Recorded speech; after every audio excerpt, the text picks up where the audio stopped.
Here we're going to take a look on how to create a dual exposure master color profile for your camera. So you need to photograph the color checker in outdoor light, direct sunlight, and open shade, as you can see here. So on the left hand side I have direct sunlight, and on the right hand side I have the open shade. Now the fact that they're not shot at exactly the same distance, that should be okay.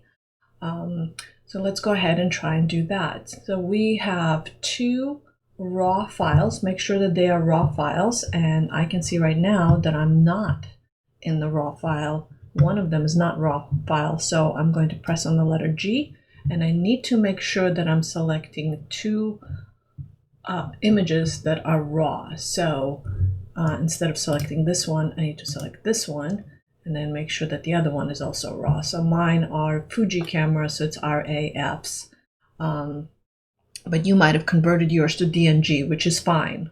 Should work perfectly fine.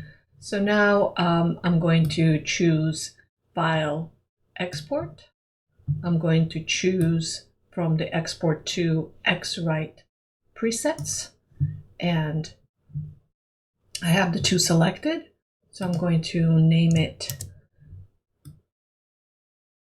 Dual Exposure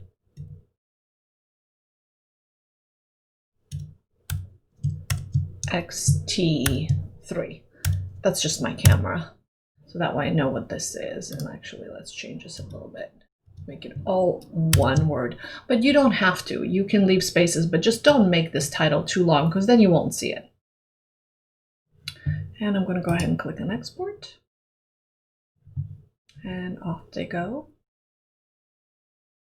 And so here we go. I have my message telling me that the profile has been generated successfully.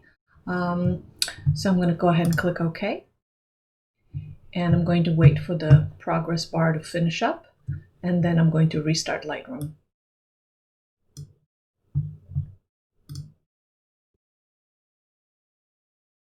Okay, so here we are back in Lightroom. So let's test this out. So I have some random images. Here's my little bunny. And also here's a little bunny in direct sunlight. So here he is in open shade, here's in direct sunlight.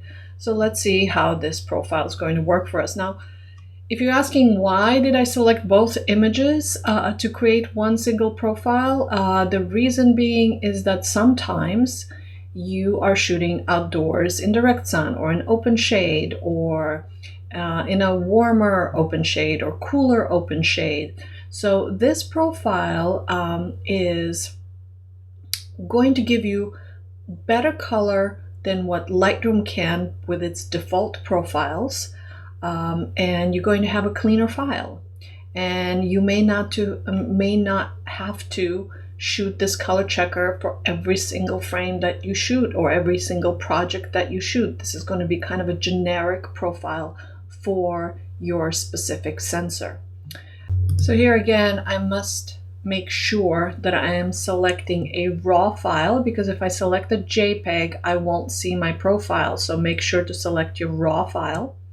So here's my raw file. I'll go to Develop, and I'll open up my browser. Here it is.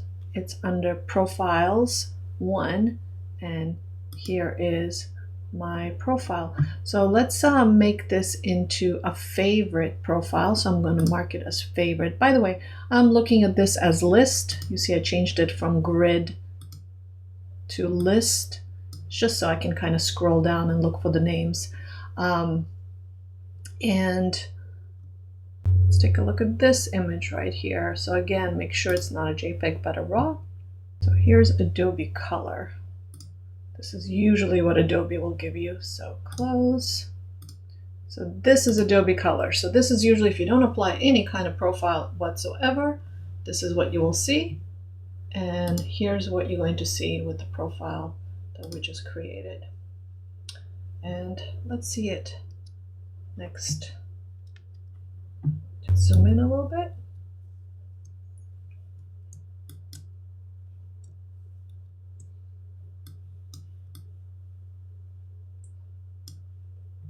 So you see, this is the yellow of Adobe Color, and this is the yellow of our new profile. This is the colorful little bunny. This is before we applied the color profile. So the color is definitely better.